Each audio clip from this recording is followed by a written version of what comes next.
so be careful!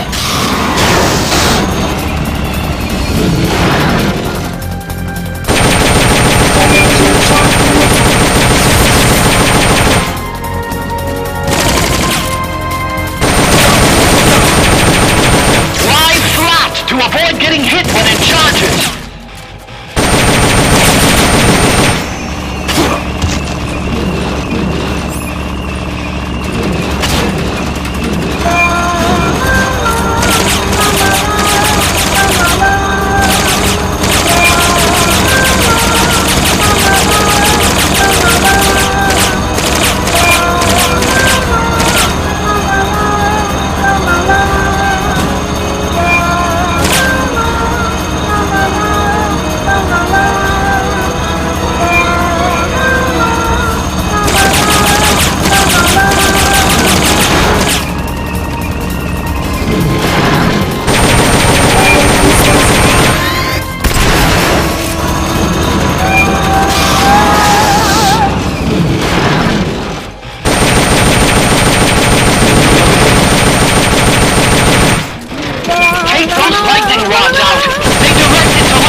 signs when it's coming out.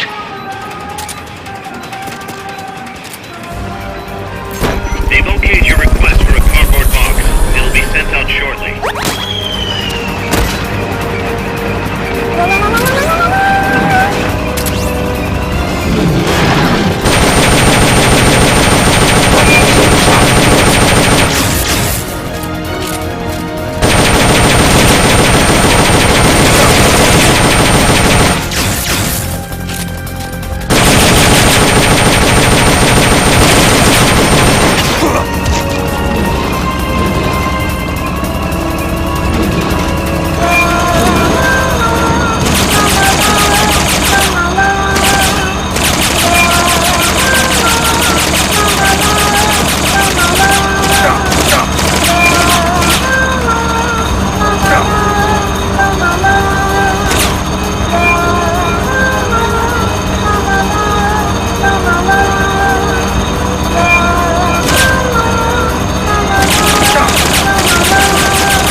Memory boards before the pod's ejected.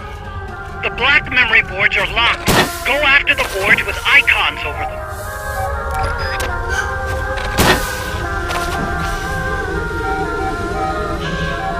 You can unlock memory boards by destroying the mechanical components that they control.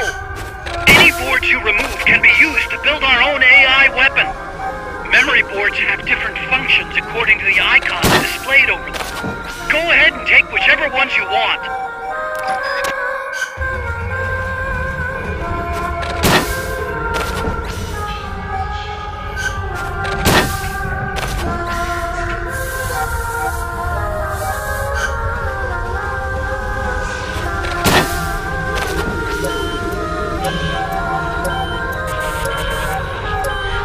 No good! That one's broken!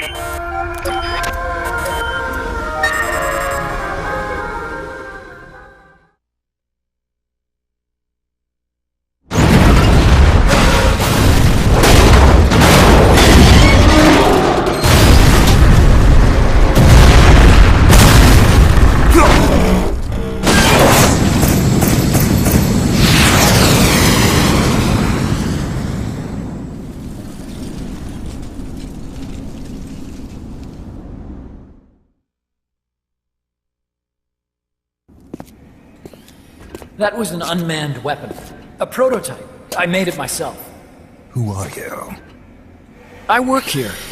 Well, used to, anyway. Name's Huey.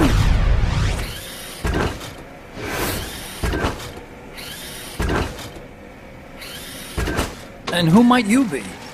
You don't look like one of those mercenaries. Me. I'm an entomologist. A fighting entomologist? Yeah, I specialize in butterflies. I'm here to catch Ulysses. Ulysses? Huh. I didn't think they lived in Costa Rica. Morphos, maybe? That's it. Need to get some before the Washington Treaty goes into effect. Says here Morphos aren't covered under the treaty. Must have slipped my mind. You sure you're feeling all right? Anyway, long story short, the butterfly got away. So how about it, Doc? Did you make that big butterfly too? Yes. And no. What was that thing? What are they doing here? Huh. Something tells me you're no ordinary entomologist.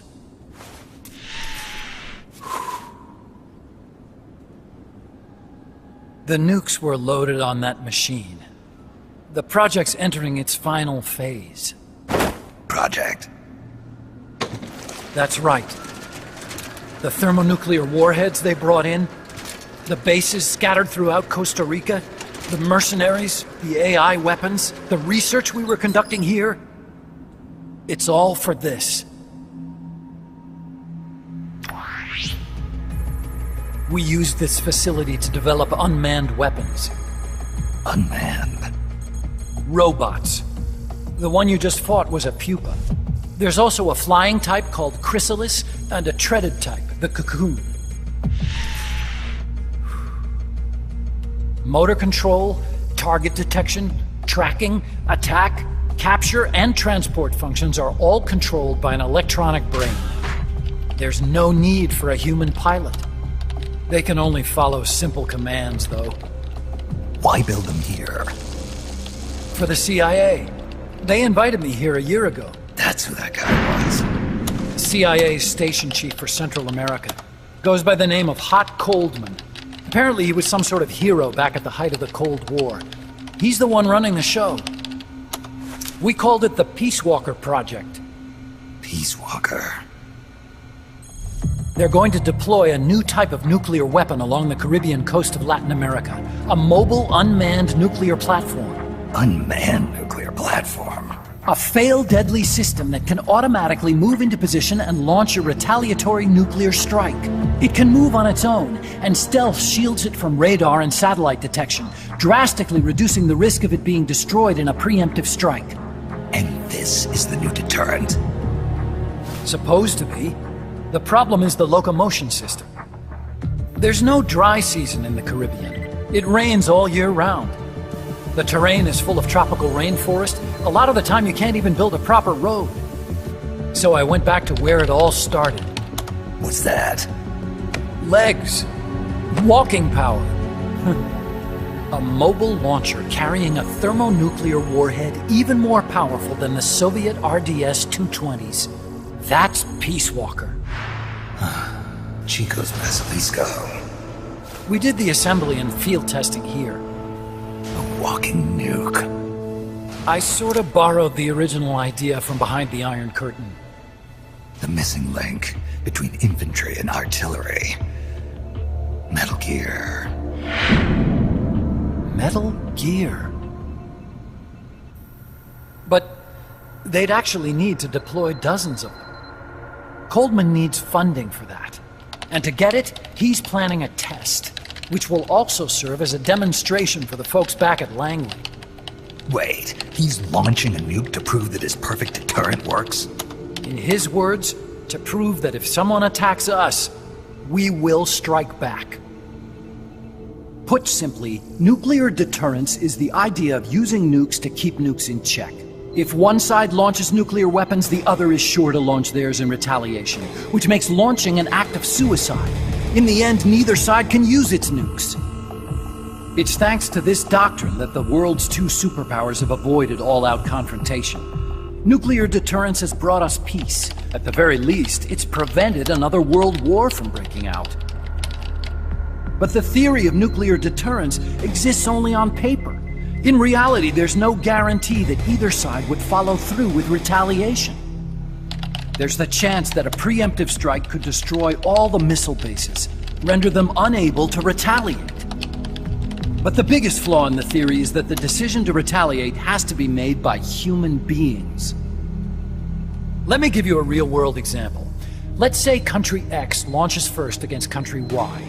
If the people in charge of Country Y are like you and me, they're not going to be able to retaliate, knowing that they're effectively ending all human life. So then the weak link in nuclear deterrence theory is the uncertainty of retaliation. Bingo. And that creates a loophole Country X can exploit to launch the first strike. Which is why we designed the system to be unmanned. With Peace Walker, retaliation is certain. It chooses the appropriate target and launches a retaliatory nuclear strike, every time, without needing human input to make the call. Launching a nuclear strike against Peace Walker is tantamount to pushing the launch button against yourself. It closes the loophole in nuclear deterrence theory, rendering our friends in Country X completely unable to launch. What Coleman is saying is that to achieve this goal, we need to demonstrate that retaliation will be carried out by a machine. He will launch his nuke. And then his version of deterrence will be complete. And you believe him? I believe in peace through nuclear deterrence. Why? My father worked on the Manhattan Project. He put his whole life into that research. And all it created was this illusion of peace called deterrence. And then I was born, unable to walk. I had no choice but to face up to the nukes. But if they do end up launching, it'll all have been for nothing. They've got to be stopped. Where'd they take the warheads? To a base near the border. The final test is 5 days from now. Where's the base? You're gonna stop them? It's kind of a hike.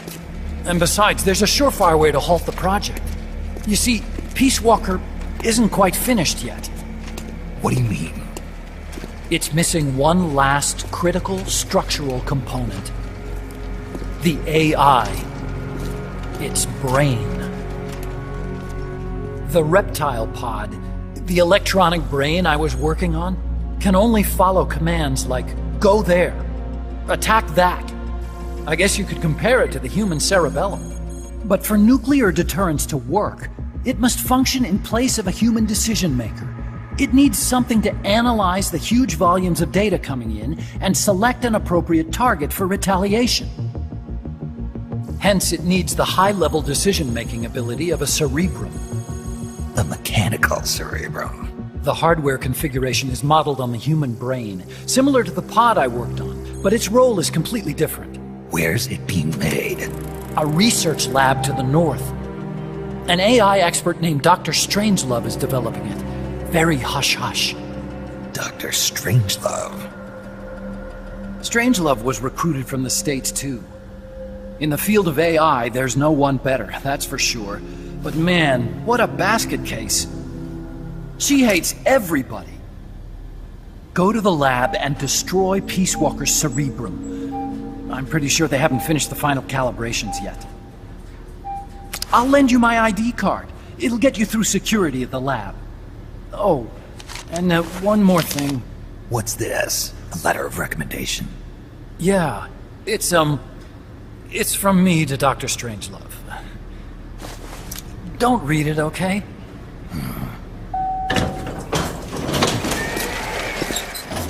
So what will you do now? I'm done with science. At this rate, I'm probably already halfway to hell anyway. Not so fast. Why not join us? Our place is outer heaven. You'd fit right in. Outer heaven? Yeah. I'm probably better suited to something like that than this paradise. Good. You get a free balloon trip for signing up. Enjoy it. You'll feel like a butterfly. You're an agent, right? Who do you work for? Me? I was a Cold War tool, same as you. Now I'm not so useful anymore, so they cut me loose. I don't answer to anyone. Call me Snake. Snake? That name seems familiar somehow. That's probably just deja vu. You see that there? Beyond the cloud forest? See those ruins? Yeah. That's where you'll find Dr. Strangelove's lab.